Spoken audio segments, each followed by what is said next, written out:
চোখের সামনে থেকেও অভি চিনতে পারল না পরীকে। হ্যাঁ বন্ধুরা, প্রতিজ্ঞার আজকের পর্বে আমরা এমনটাই দেখতে পাব। ছোটবেলার বেস্ট ফ্রেন্ড অভি আর পরী একসাথে খেলাধুলা, হাসি আর ভালোবাসায় ভরা ছিল তাদের দিনগুলো। একদিন খেলার ছলে অভি পরীর কপালে সিঁদুর এঁকে বলেছিল, আজ থেকে তুই আমার বউ। সেই নিষ্পাপ কথাই লুকিয়েছিল এক গভীর সম্পর্কের শুরু। কিন্তু নিয়তির নিষ্ঠুর খেলায় সব কিছু বদলে গেল। এক দুর্ঘটনায় পরীর মাথায় গুরুতর আঘাত লাগে, আর সে হারিয়ে ফেলে তার সব স্মৃতি। পরীকে নিয়ে যাওয়া হয় এক অনাথ আশ্রমে, যেখানে নতুন পরিচয় সে বড় হতে থাকে, নিজের অতীত ভুলে। অন্যদিকে অভি প্রতিদিন খুঁজে বেড়ায় তার শৈশবের সেই পরীকে। তার ঠাম্মি স্বর্ণলতা মন্দিরে গিয়ে প্রার্থনা করেন, ভগবান, আমার নাতিটাকে তার ভালোবাসা ফিরিয়ে দাও।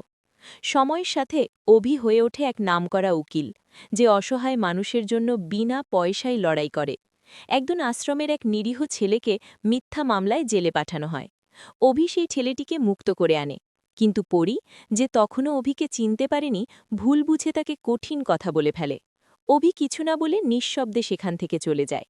পরে যখন পরী জানতে পারে যে সেই উকিলই ছেলেটিকে বাঁচিয়েছে, তার মন ভেঙে যায় অপরাধ বোধে। সে বারবার অভির কাছে ক্ষমা চাইতে যায়। অনেকবার তাদের দেখা হয়, চোখে চোখ পড়ে। তবু অভি বুঝতেই পারে না এই মেয়েটাই তার হারিয়ে যাওয়া পরী।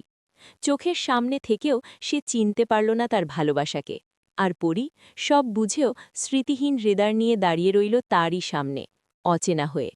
ভিডিওটি ভালো লাগলে অবশ্যই চ্যানেলটি সাবস্ক্রাইব করে পাশে থাকবেন।